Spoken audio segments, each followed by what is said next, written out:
What I want to propose is that this become a model church around which other churches might gather to learn. A church that the people, when they hear about it, will say, that is a Christian church if ever one was. That is a Christian church if ever one was. That this church might embody certain features. No copying unscriptural church methods, but letting the Word of God decide. And then also I would have it embody the power of the Spirit of Christ. I must decrease that you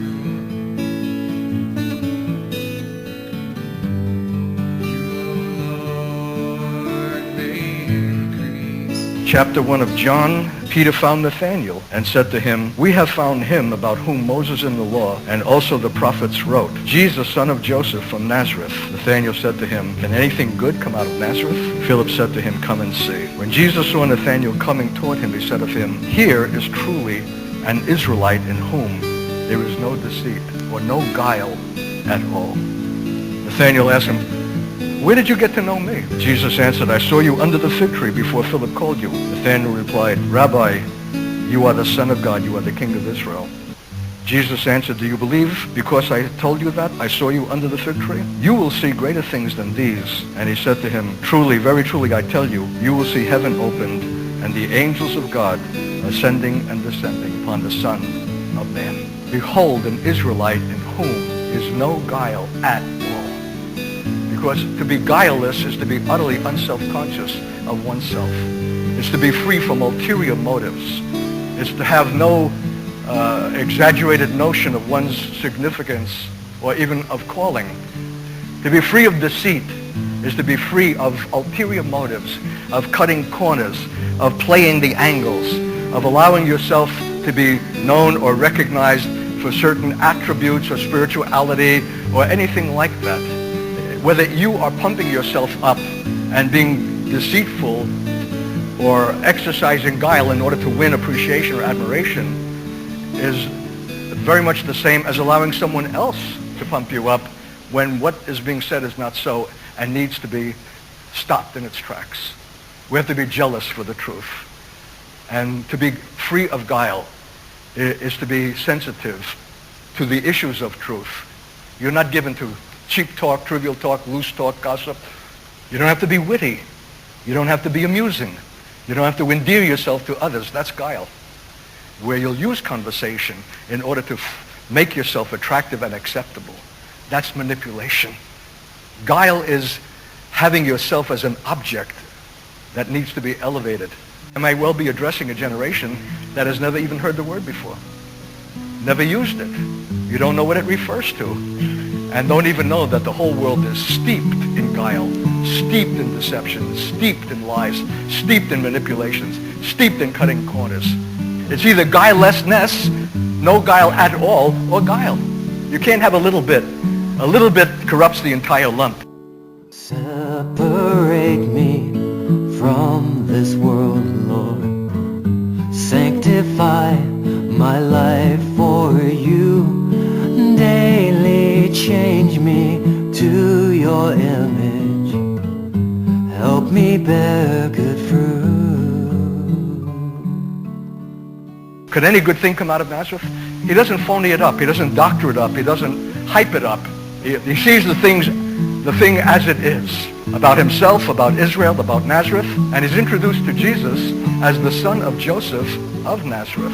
But instead of being stalled or thwarted in the recognition of Jesus by the earthly human description, Nathanael sees right through that earthly veil of identification, and he says, "Truly, thou art, Rabbi, the Son of God, the King of Israel." Nathanael was able to make an identification that the whole of Israel nationally was unable to make in 3.5 years, performing miracles, speaking the Sermon on the Mount, to give the nation every opportunity to recognize who in fact he was and is. And here's a man without seeing any miracle, and being introduced to Jesus from the earthly plane, sees through it to make the ultimate identification.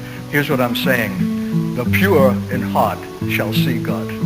The Lord spoke, Sermon on the Mount, "Blessed are the pure in heart, for they shall see God." The issue of seeing is the issue of purity of heart.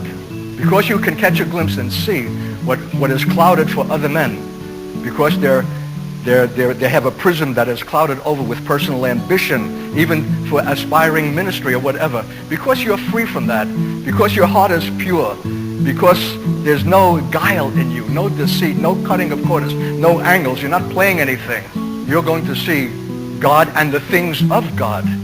And that seeing of things that are eternal has got to affect the present.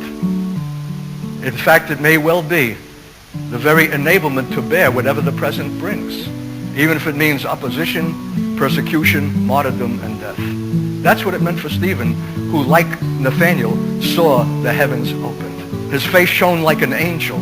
He was able to dispute with the doctors of the law and to leave them confounded and flabbergasted. They could not gainsay the wisdom that proceeded from that man. And he was only a busboy. He was only a waiter on tables. He had no distinction, but there was a purity of heart and an innocency that characterized both men who saw, by virtue of their purity, what is withheld from those whose hearts are compromised or deceitful or have some element of guile in their spirit.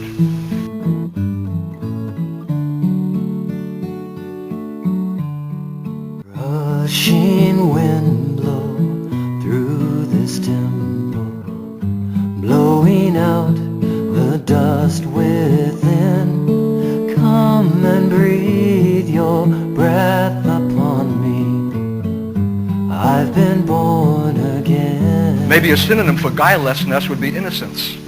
It's one thing to expect innocency in those that are infants and have not been exposed to a world of subterfuge and intrigue and deceit. But to find an adult who has passed through these realities and still is in a place of innocence is an ultimate statement of the profound sanctifying work of God. Innocent doesn't mean stupid, because it's not as the result of ignorance. It's an innocence in knowing. It's an innocence that is obtained yet being exposed. To obtain and to maintain a kind of innocency, a purity of heart, will be a key to your seeing. You need to see those things that are future and ultimate, and the fact of the matter is that if you're guileless and innocent, you can be assured you're going to be a target for things to come against you. And when you speak, people want to hear. That when you have something to say, it's significant. And so Nathaniel was so guileless, we never hear anything more about him. But he saw God where other men could not see. And he saw the things of God that are not available to all, but to the pure of heart. When you can see God and see the things of God by virtue of the purity of heart, all of your seeing is affected. Then you'll see men differently. How do I fit through your prism? The way in which you have been conditioned and prepared, or that your experience has shaped you. Are you seeing me or each other as God sees us? And that seeing, I'm saying tonight, is relative to our purity. And I'll tell you this, you'll not attain to it unless you desire it. I suspect it's not at the top of your priorities. Fame and exploit, but character, purity of heart, innocency, guilelessness is not high on your list of desire or attributes. And I'm commending it tonight that it should be. If you could exhibit that, because you can't play at that. You can't perform that. It's not learning a new gimmick. And I'll tell you what, to come to that condition is more a testimony and challenging witness to your generation than your greatest expertise on knowing how to convey the gospel. To exhibit this guilelessness, to exhibit an innocency in a world and a generation that is corrupted.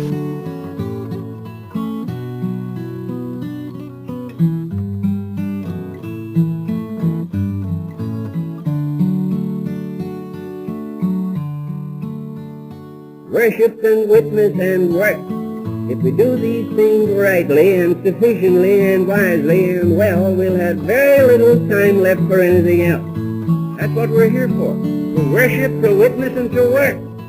I want to ask you whether you read the Bible most this week or looked at television most. Now think about it a little bit. Think of the time you spent. How many half-hour periods? How many half-hour periods? We're here to get rid of the habits and the values of the world.